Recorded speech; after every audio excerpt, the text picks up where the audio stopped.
Hello everyone, Silent here, and welcome back to another episode of Bug Rock of the Week. Mojang has been very busy this week, giving us so much to talk about, from a brand new beta system to changes to mob farming and a complete overhaul to Bedrock Edition world creation, along with the biggest parody bug fix that we've probably ever seen in Minecraft history. And there's even some 1.19 and 1.18 bug fixes to go along with it all, so let's just hop into it. The news just dropped yesterday, but Mojang is releasing a brand new beta system called Minecraft Preview. This is going to be a completely separate app for Bedrock Edition that is completely free if you own Minecraft, and it's going to be completely separate from the main game. This will make accessing the betas 1012% easier with a bajillion% less hassle, and overall this is going to be great in just about every way imaginable. It's currently rolled out to a select few people on iOS. It's going to be coming to Xbox and Windows 10 and Windows 11 here shortly, and we don't really have any information regarding PlayStation or Switch at the moment. If you want to learn more, you can check out the short that I released on this yesterday, or check out the blog post in the video description.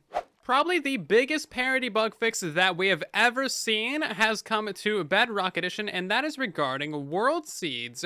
Bedrock Edition World Seeds have been upgraded from 32-bit to 64-bit, which is truly a huge undertaking. And this means that Minecraft Bedrock Edition now has 18 quintillion, 744 quadrillion, 73 trillion, 709 billion, 551,000, and 1,616 more world seeds. This makes world seed parity 100% between platforms, essentially. With this huge parity fix is also another massive bug fix regarding non-numerical seeds. So now if you type in something to the seed box on Bedrock and Java, it's basically going to create the exact same world. So we're going to make the sub to silent seed on Bedrock Edition and make the same sub to silent seed on Java Edition as well. Now, of course, Bedrock Edition loads like 1,000 times faster, but here we are.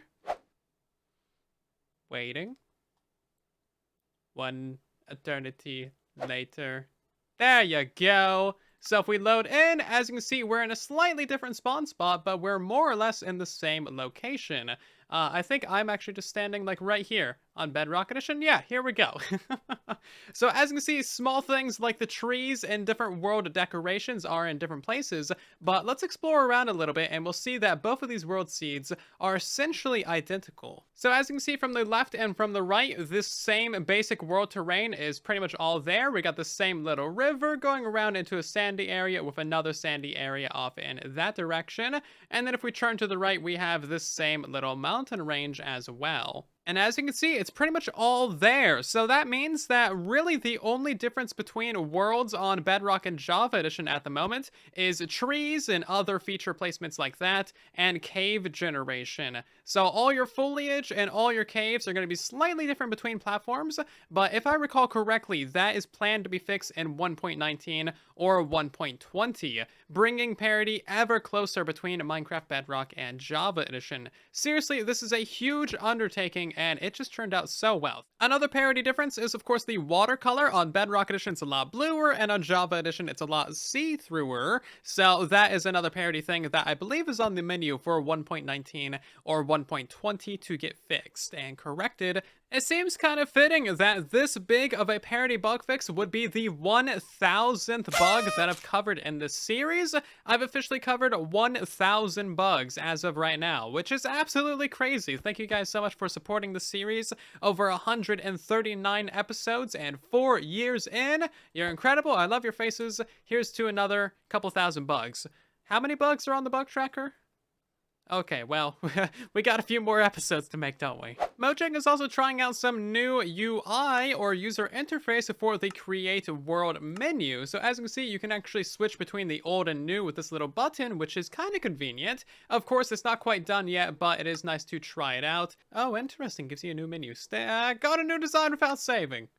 So this is a very different menu, as you can see. This is my first time looking at it. Let me poke around. So after some looking around, this does appear to have some nice details to it. However, they kind of split up everything across all these menus that you can see on the left side here. So instead of being able to just scroll down and click all the different options that you want to, you instead have to go through this menu, select what you want to do, and then go to this menu, and then select what you want to do, and then go to this one, and then go to this one. It just makes it a lot more time consuming, I feel, whereas everything was previously just in one big area, and then you could just like scroll down and just click on whatever you wanted to.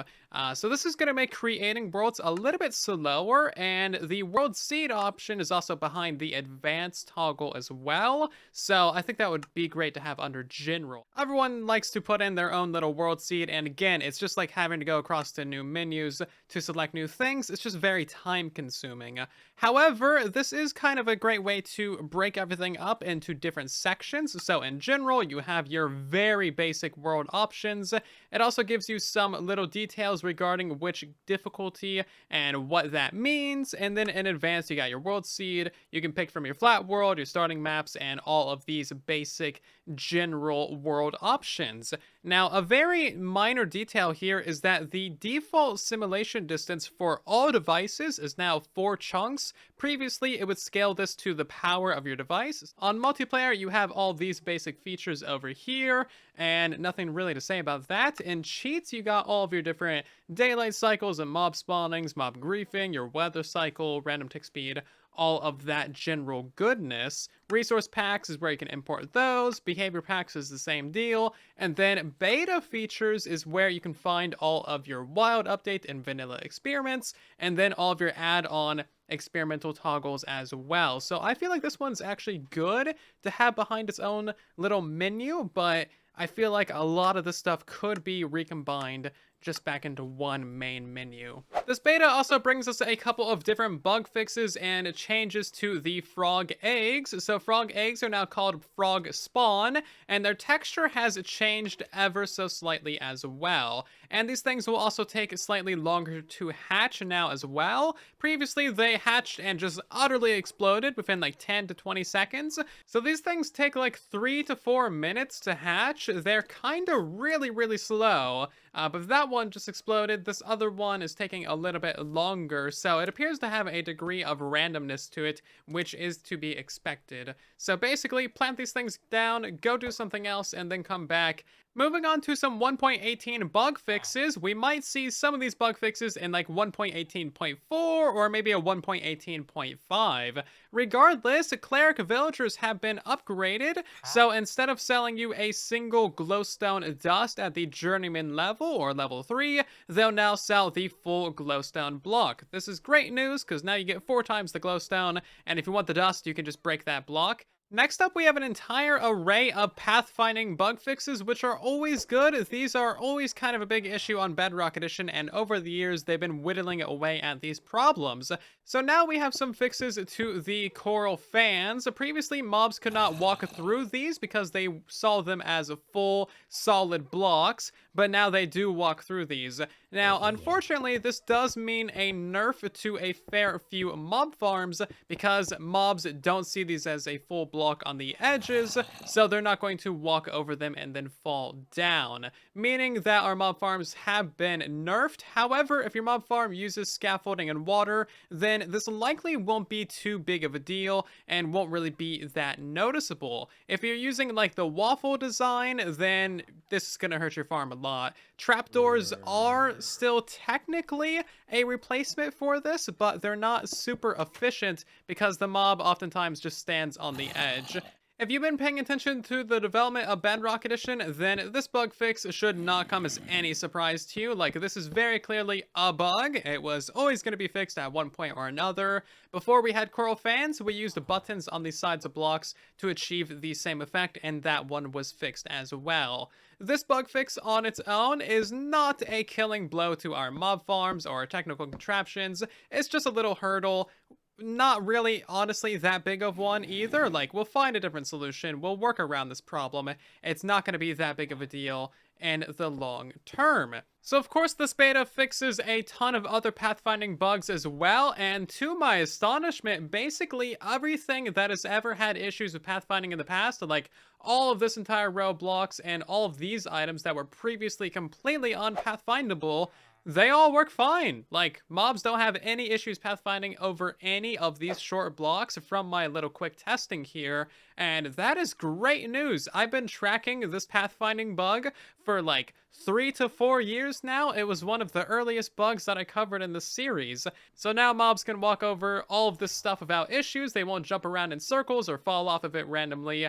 And that is about it for beta 118.2021. We should be getting another one, maybe even the day that this video releases, so stay tuned for future beta content. I'll be covering basically everything that there is to know about 1.18 and 1.19 going forwards. But if you enjoyed today's video, then of course leave a like as it helps out the video and the channel a ton. If you're new here, then maybe consider subscribing to help us reach 500,000. And otherwise, I'll see you guys down in the comment section and in the next one. And then there was silence.